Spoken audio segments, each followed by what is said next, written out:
Existe un versículo en la Biblia que durante casi 2000 años fue usado para silenciar a las mujeres, para justificar su exclusión de cargos, para prohibirles enseñar, para impedirles orar en voz alta, para callarlas incluso cuando cantaban en ciertos casos extremos y hasta para no permitirles hacer preguntas dentro de una iglesia. Ese versículo se encuentra en Primera de Corintios, capítulo 14, versículos 34 y 35, y dice, en la traducción más conocida, que las mujeres callen en las congregaciones, porque no les es permitido hablar, y si quieren aprender algo, pregunten en casa a sus propios maridos, porque es vergonzoso que las mujeres hablen en la congregación. Y si tú estás escuchando esto ahora mismo, en cualquier rincón del mundo donde te encuentres, quiero que te detengas un momento y pienses conmigo,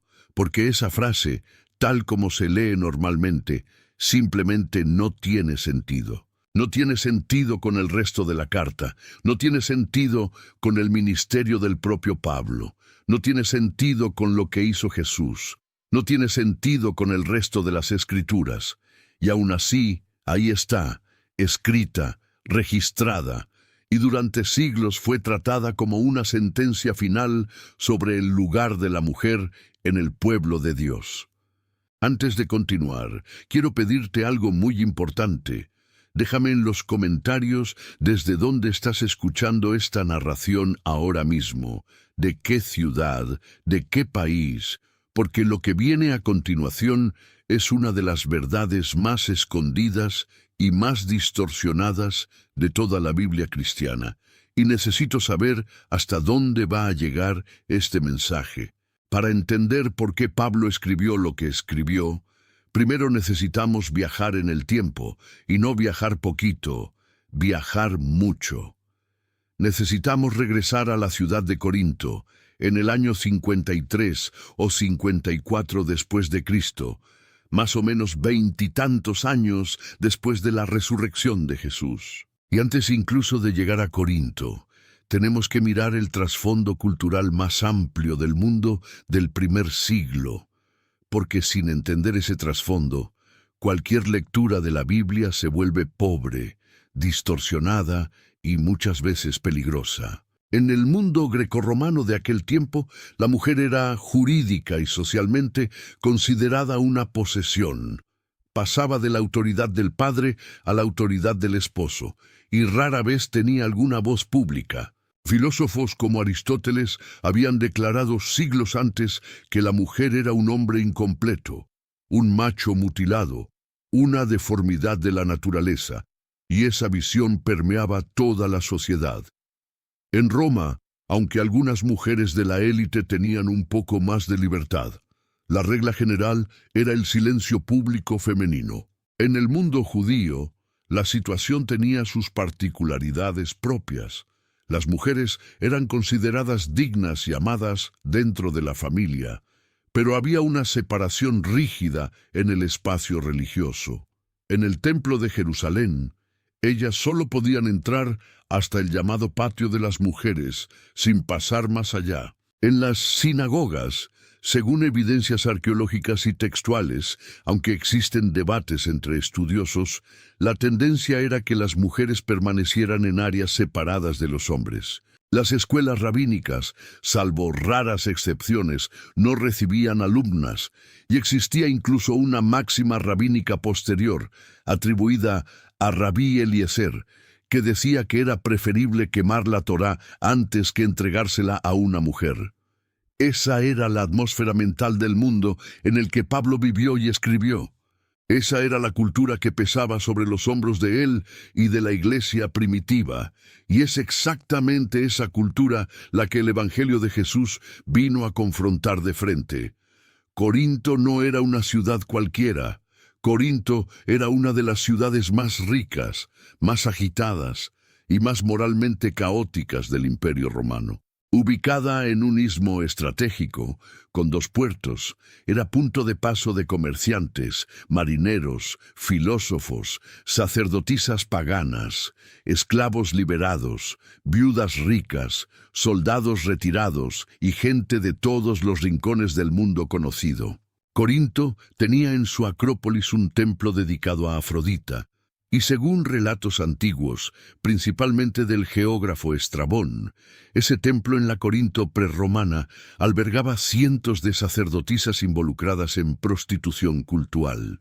Y aunque los estudiosos modernos discuten cuánto de ese patrón sobrevivió en la Corinto, reconstruida por los romanos en tiempos de Pablo, lo cierto es que la ciudad cargaba con esa fama, y el propio nombre era sinónimo de inmoralidad.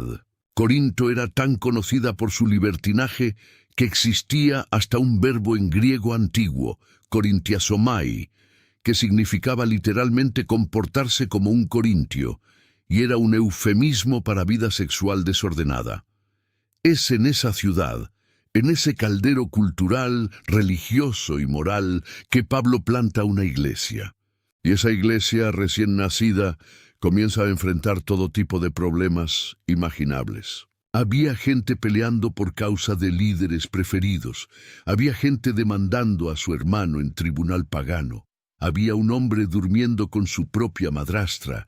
Había desorden en la cena del Señor. Había gente comiendo de más, mientras otros pasaban hambre en la misma mesa. Había disputas sobre comer carne sacrificada a ídolos.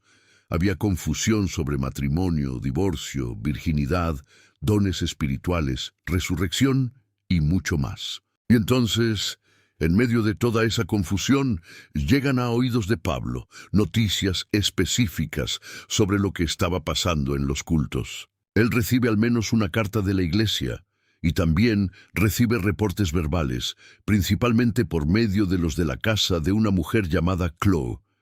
Y lo que Pablo descubre es que los cultos corintios se habían vuelto un caos sin fin. Era todo el mundo queriendo hablar al mismo tiempo.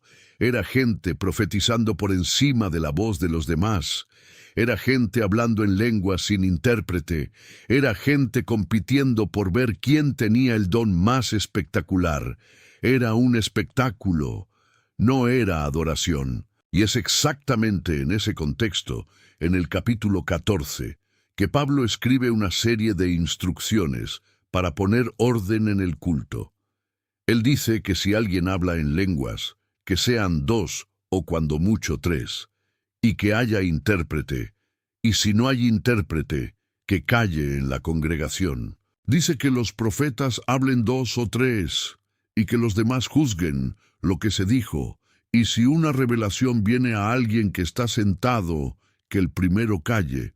Fíjate bien, Pablo ya mandó callar a 2 grupos antes de llegar a las mujeres. Mandó callar a los que hablan en lenguas sin intérprete. Mandó callar a los profetas cuando otro profeta recibe revelación. Y entonces dice, y esta es la parte que tenemos que mirar con lupa, que las mujeres callen en las congregaciones, porque no les es permitido hablar. Ahora pon mucha atención a lo que voy a decirte ahora, porque es aquí donde 2000 años de interpretación cruel se desploman por tierra. Ese mismo Pablo, en la misma carta, 3 capítulos antes, en el capítulo 11, versículo 5, escribió textualmente lo siguiente: «Y toda mujer que ora o profetiza con la cabeza descubierta, deshonra a su cabeza». ¿Te diste cuenta de lo que pasó ahí? Pablo, 3 capítulos antes, está dando instrucciones sobre cómo deben comportarse las mujeres cuando oran y profetizan en la iglesia. O sea, Pablo está presuponiendo, está asumiendo como un hecho consolidado, que las mujeres oran y profetizan en los cultos.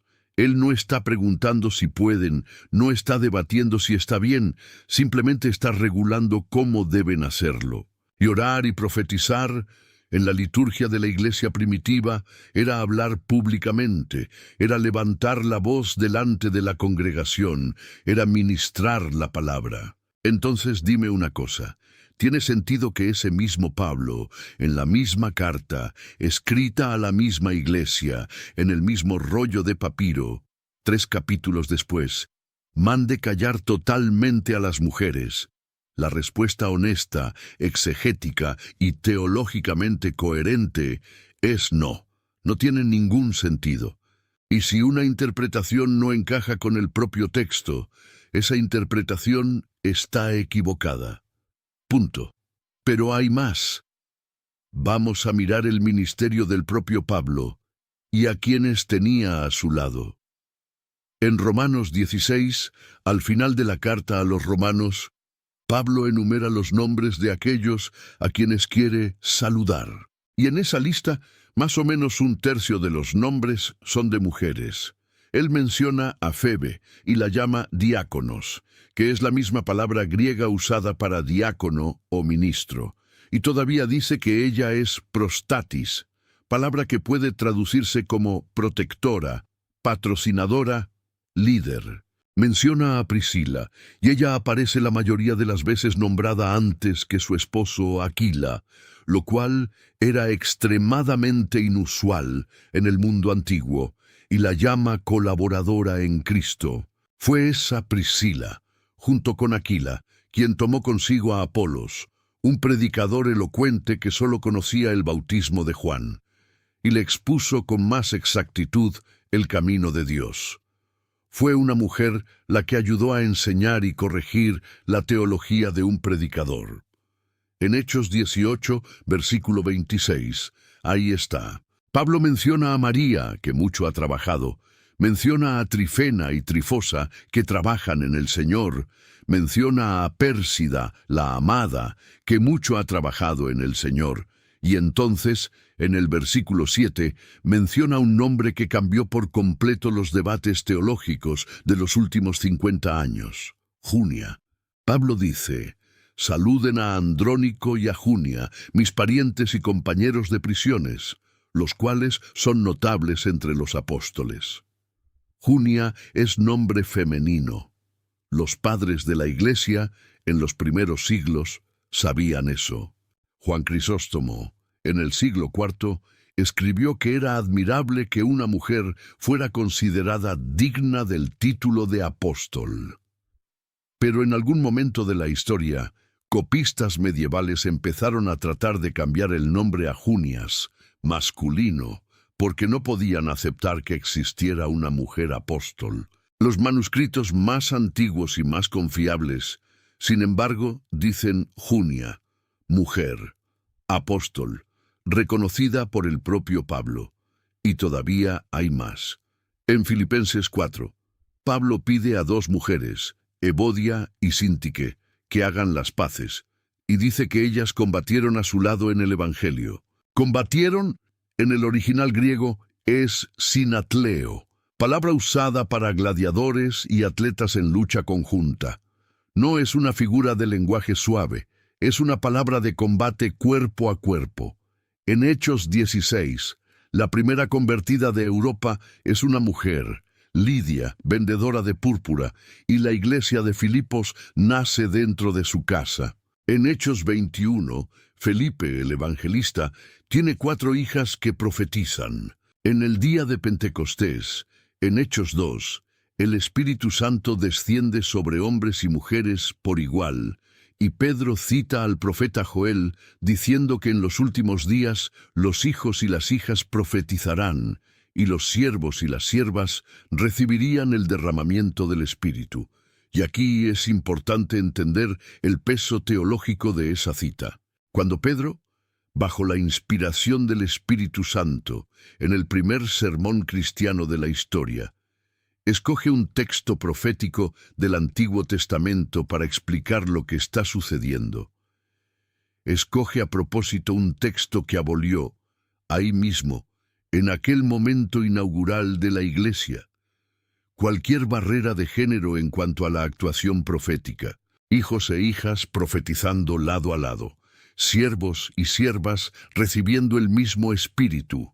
No había allí un Espíritu Santo masculino y otro Espíritu Santo femenino. Era el mismo Espíritu, derramado sobre 120 personas reunidas en el aposento alto, entre las cuales estaban, según Hechos 1, varias mujeres, incluyendo a María, la madre de Jesús. Las primeras voces proféticas de la era de la Iglesia fueron voces femeninas y masculinas, mezcladas, ungidas por el mismo fuego, hablando con las mismas lenguas, anunciando las mismas grandezas de Dios.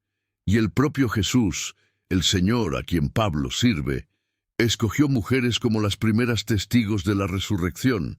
Las primeras personas en anunciar que Cristo había resucitado, el anuncio fundamental del cristianismo, fueron mujeres. María Magdalena fue la primera en ver al Cristo resucitado y fue enviada por él mismo a anunciarlo a los apóstoles. Los padres de la Iglesia llamaban a María Magdalena Apostola Apostolorum, la apóstol de los apóstoles, título que aparece en escritos antiguos como los de Hipólito de Roma en el tercer siglo, y que fue popularizado después por teólogos medievales como Tomás de Aquino. Entonces, con todo esto, con todo este contexto, con toda esta montaña de evidencia bíblica, tenemos que regresar a Corintios 14 y preguntar de nuevo, con más cuidado esta vez, ¿qué es lo que en realidad está diciendo Pablo ahí? Y aquí es donde entramos a la verdad que cambió todo después de 2000 años. La verdad que estudiosos serios comenzaron a desenterrar en las últimas décadas y que mucha gente ni siquiera sabe que existe. Existen varias posibilidades exegéticas y voy a presentarte las tres más sólidas, defendidas por teólogos respetados de las más variadas tradiciones, y cada una de ellas, si te detienes a pensarlo, tiene mucho más sentido que la lectura simplista que duró siglos. La primera posibilidad es que Pablo está corrigiendo un tipo específico de habla desordenada y no el hablar en sí. ¿Recuerdas que la iglesia de Corinto era un caos, con gente hablando encima de los demás? En el mundo grecorromano y judío del primer siglo, las mujeres generalmente recibían una educación muy inferior a la de los hombres. Muchas eran analfabetas o solamente hablaban dialectos locales. En los cultos, las mujeres normalmente se sentaban separadas de los hombres, conforme a la costumbre de la sinagoga y de los espacios públicos de la época. Y cuando alguna palabra o enseñanza se daba, ellas comenzaban a hacer preguntas en voz alta, desde el otro lado del salón, gritándole a sus maridos, queriendo entender lo que estaba pasando. Imagina la escena. Un culto con tal vez 50, 60, 100 personas reunidas en una casa adaptada, sin amplificación, sin sillas ordenadas, con hombres de un lado y mujeres del otro, alguien enseñando o profetizando, y de repente una esposa grita desde la otra esquina preguntándole al esposo qué significaba aquello, y el esposo grita de regreso, y otra mujer grita al lado, y se vuelve un caos sonoro tremendo. Eso se convertía en una confusión acústica y faltaba al respeto. Cuando Pablo escribe en el versículo 35, y si quieren aprender algo, pregunten en casa a sus propios maridos, está revelando el problema real. El problema no eran las mujeres orando, profetizando o ministrando. El problema era un tipo específico de interrupción durante la enseñanza. Preguntas gritadas en voz alta en medio del culto, estorbando a todos. Pablo está diciendo, hagan eso en casa, no en medio de la predicación. Y el verbo que él utiliza, la leo en griego, no es el verbo general de hablar. Es un verbo que muchas veces lleva el sentido de parlotear, conversar, cotorrear, hacer plática lateral, hacer ruido de fondo. No es el mismo verbo de profetizar, profeteuo, ni el de enseñar con autoridad, didasco. Pablo está poniendo límites a un tipo de habla desordenada, no silenciando totalmente a las mujeres. Inclusive, fíjate que 3 versículos antes, en el versículo 31, Pablo dice, porque todos pueden profetizar, uno por uno, para que todos aprendan y todos sean exhortados. Ese todos en griego es pantes, palabra inclusiva, sin distinción de género.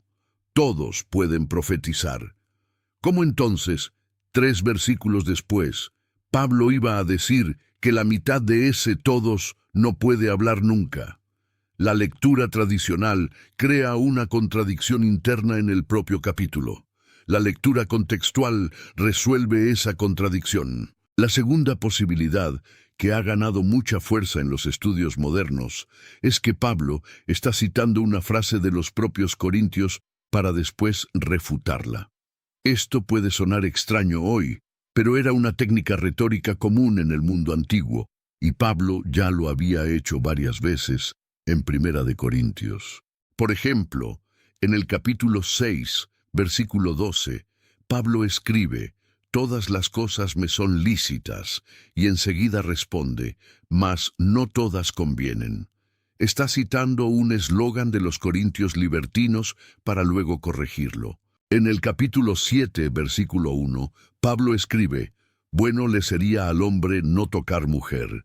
Y los estudios modernos casi unánimemente reconocen que esa frase es una cita de una posición ascética de la Iglesia, que Pablo después va a matizar en los versículos siguientes. Entonces, es totalmente posible que en Primera de Corintios 14, 34, Pablo esté citando una posición machista, tal vez venida de judaizantes o de corintios influenciados por costumbres paganas de la sinagoga o de la cultura griega, que decían que las mujeres debían callarse. Y Pablo entonces les responde de tajo en el versículo 36, diciendo: ¿acaso ha salido de ustedes la palabra de Dios, o solamente a ustedes ha llegado? Esa expresión, en el griego, tiene un tono de indignación. Es como si Pablo estuviera diciendo: ¿ustedes creen que inventaron la palabra de Dios? ¿Ustedes creen que es exclusividad suya, hombres? Cuando lees el texto con esa estructura de cita y refutación, hace todo el sentido del mundo.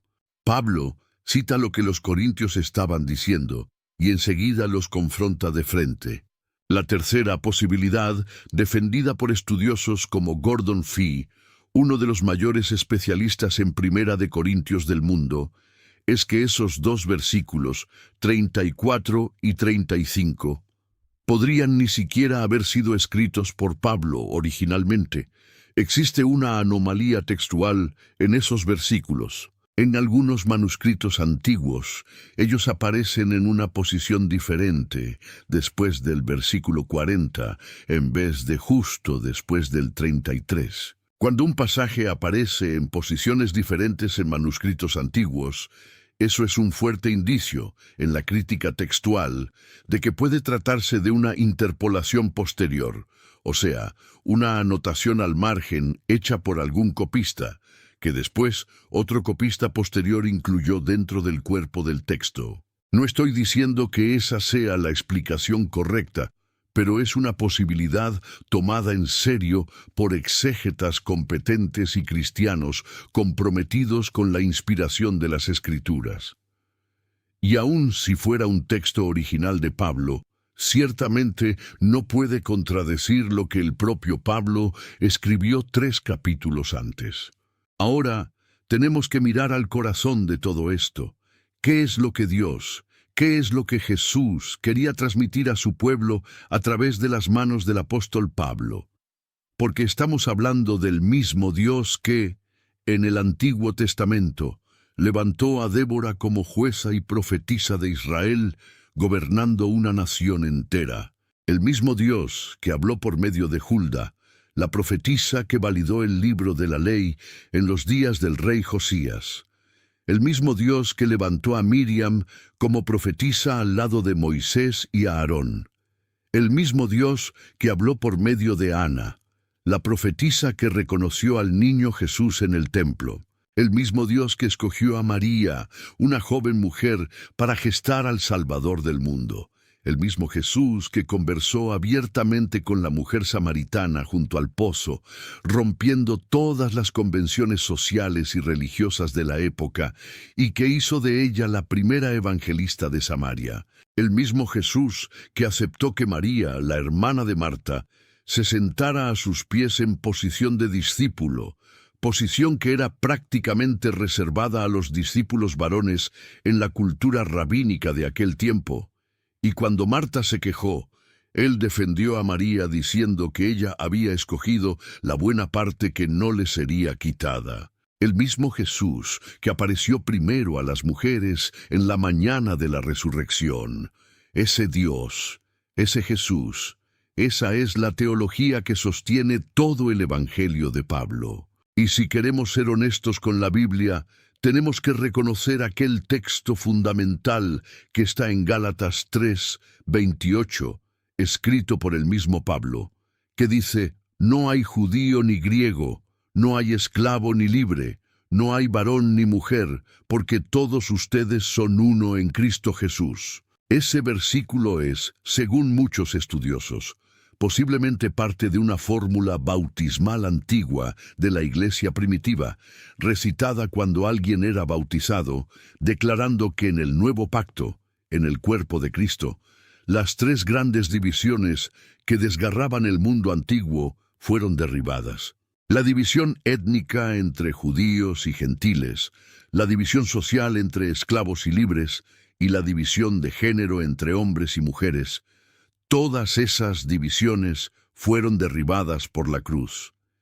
En Cristo hay una nueva humanidad, donde ni etnia, ni clase, ni género determinan el valor, la misión, el llamado o el ministerio de la persona. Eso era revolucionario en el primer siglo, era escandaloso, era un terremoto cultural, y así fue como comenzó la iglesia primitiva, con mujeres ministrando, profetizando, abriendo sus casas para los cultos, financiando el ministerio, siendo apóstolas, siendo diaconisas, siendo maestras, siendo compañeras de combate de los apóstoles varones.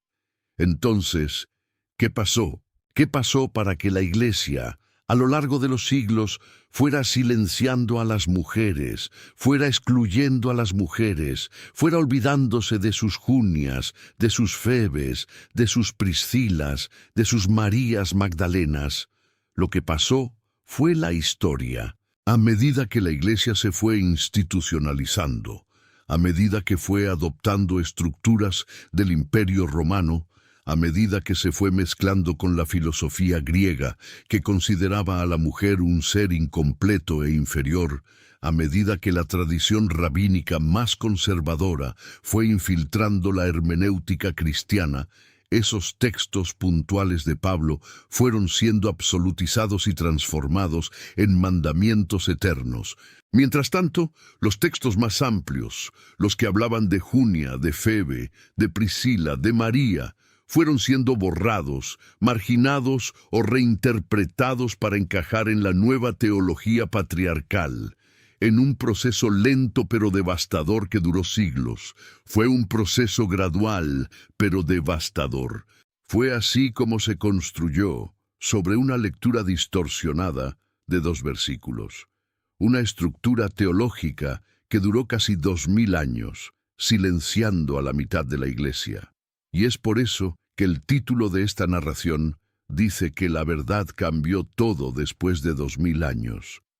Porque lo que ha estado pasando en las últimas décadas, con la recuperación de manuscritos antiguos, con la profundización de los estudios del griego koiné, con el rescate del contexto judío grecorromano del primer siglo, con el redescubrimiento de la arqueología de las primeras iglesias domésticas, es que estudiosos serios, evangélicos, católicos, ortodoxos, de todas las vertientes, están llegando a la misma conclusión. Aquello que se enseñó por siglos no es exactamente lo que Pablo quiso decir.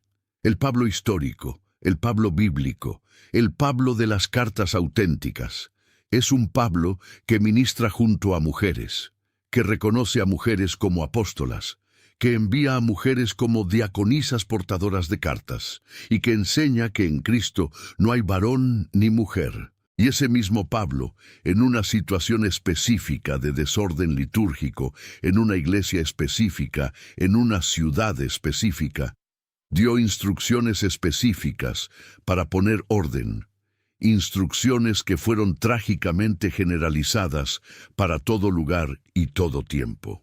Quiero que entiendas algo profundo ahora mismo. La Biblia es un libro inspirado por Dios, pero escrito en contextos humanos, en situaciones concretas, en direcciones reales.